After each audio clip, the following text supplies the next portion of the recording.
Bonjour les enfants! Bonjour les enfants, j'espère que vous allez bien. Aujourd'hui, nous allons continuer l'histoire de Joseph.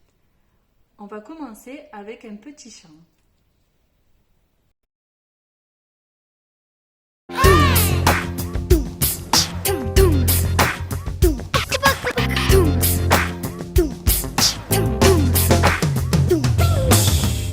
Je veux te louer à pleine voix, tout ce que tu crées au fond de moi, à ma tête, à mes pieds, de haut en bas. Je veux te louer, mon Dieu, mon roi.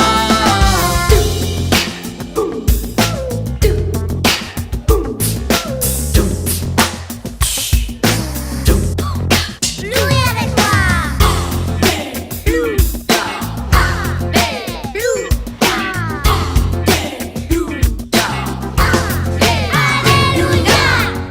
Je veux te louer à pleine voix, pour ce que tu crées au fond de moi, à ma tête, à mes pieds, de haut en bas.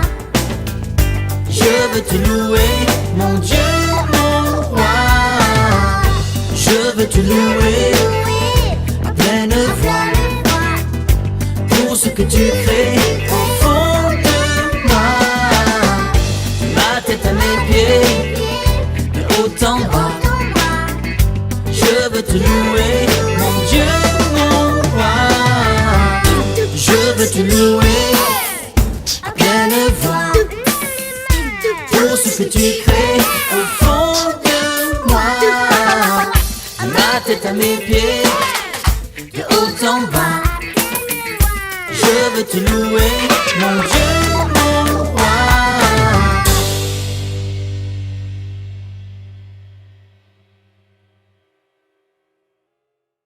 Pharaon était en train de dormir. Il fit un rêve.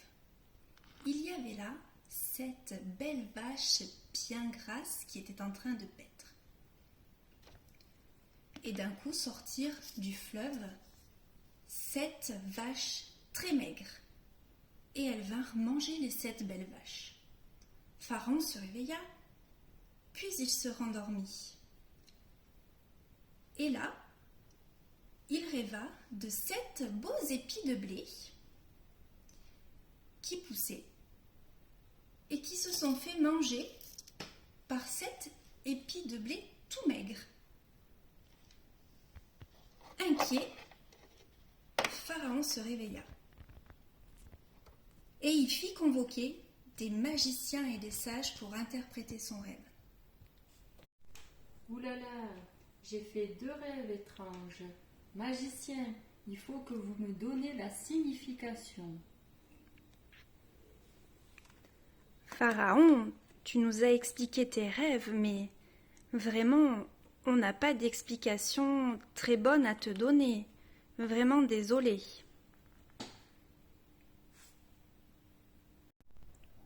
Moi, je connais quelqu'un.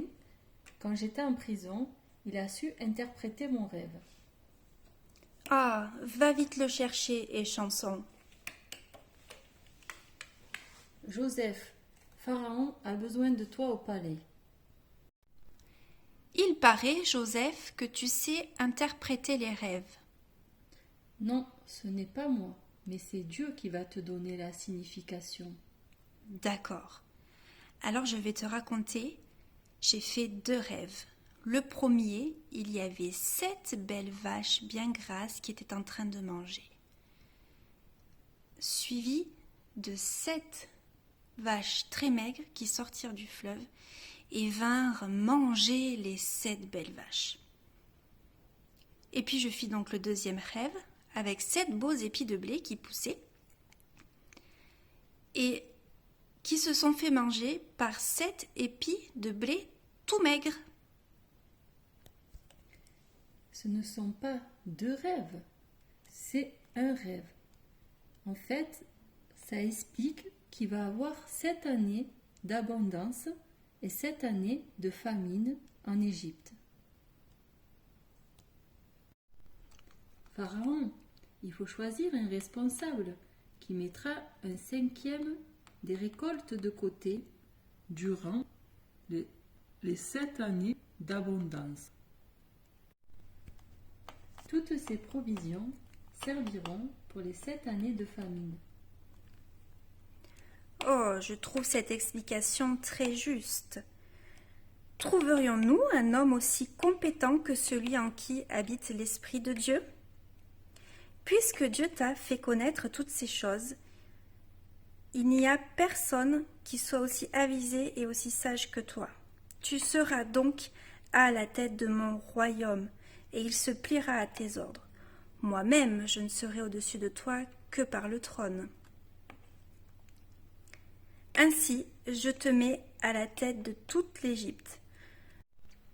Pharaon nomma Joseph à la tête du pays et lui donna pour femme Asnath. Ils eurent 2 enfants, Manassé et Éphraïm. Pendant les 7 années d'abondance, Joseph mit de côté le blé, et pendant les 7 années de famine, il put en distribuer à tout le pays, et même au pays d'à côté, car il y avait une grande famine sur toute la terre. Comme Joseph, sois fidèle dans les petites choses, et on t'en confiera de plus grandes. Nous allons dans l'Apocalypse, chapitre 2, verset 10, où il est écrit « Sois fidèle jusqu'à la mort, et je te donnerai la couronne de vie. » On était super contente de vous retrouver. Nous aussi, on était contentes de se retrouver. On vous souhaite une très très bonne semaine. Et restez fidèles, soyez bénis. À bientôt.